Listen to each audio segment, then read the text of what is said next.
Let's bring in Toluse Olorunnipa. He's a White House reporter from Bloomberg News, and he joins us now from the White House. So, Tolu, after the health care vote was delayed yesterday, we heard Senator Susan Collins come out and say that essentially President Trump is still learning how to work with Congress. What do you think this process has revealed about that relationship?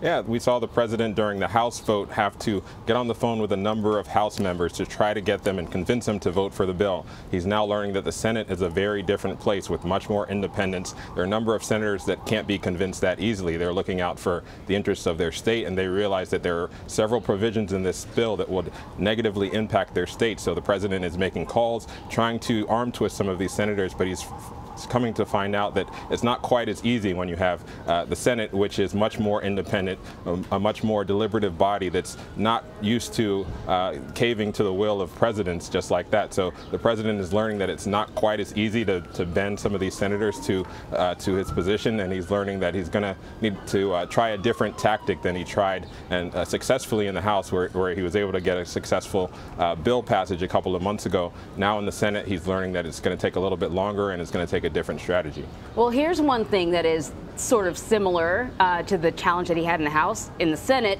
is that he's got some conservative members and he has moderate members. They both want completely different things out of this healthcare overhaul.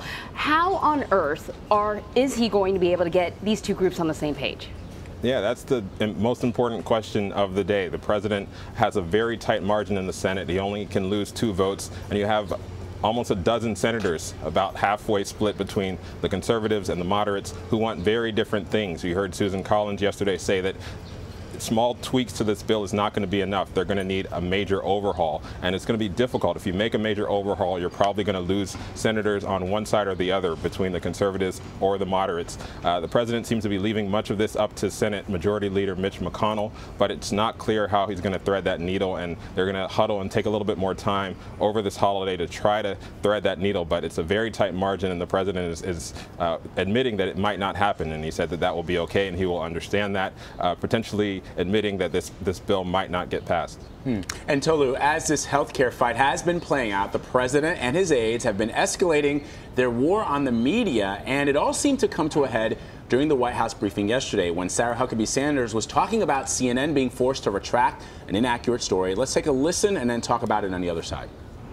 News outlets get to go on day after day and cite unnamed sources, use stories without sources, have, you mentioned the Scaramucci story where they had to have reporters resign. Come on, you're inflaming everybody right here and right now with those words. Any one of us, right, are replaceable, and any one of us, if we don't get it right, the audience has the opportunity to turn the channel or not read us. We're here to ask you questions. Right. We're here to provide the answers. And what you just did is inflammatory to people all over the country who look at it and say, see, once again, the president is right and everybody else out here is fake media. And everybody in this room is only trying to do their job.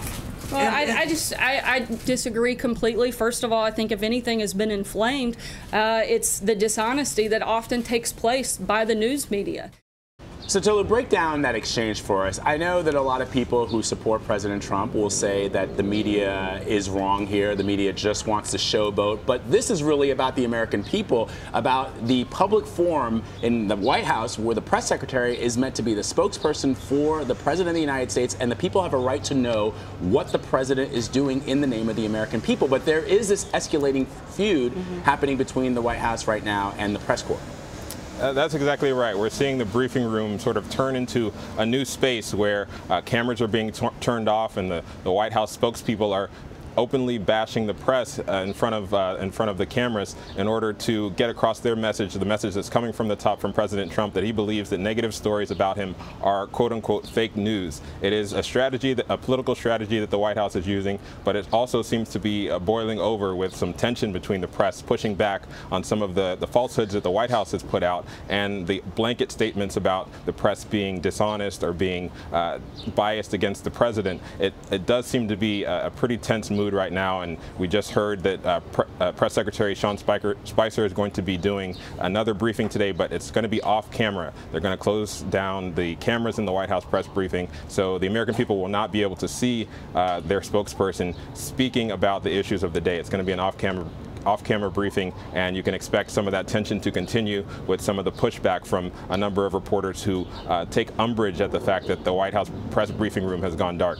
You know, this sort of feud, if you want to cole it that, has presented a whole other dilemma for us as journalists. We do not want to spend time talking about us. Right.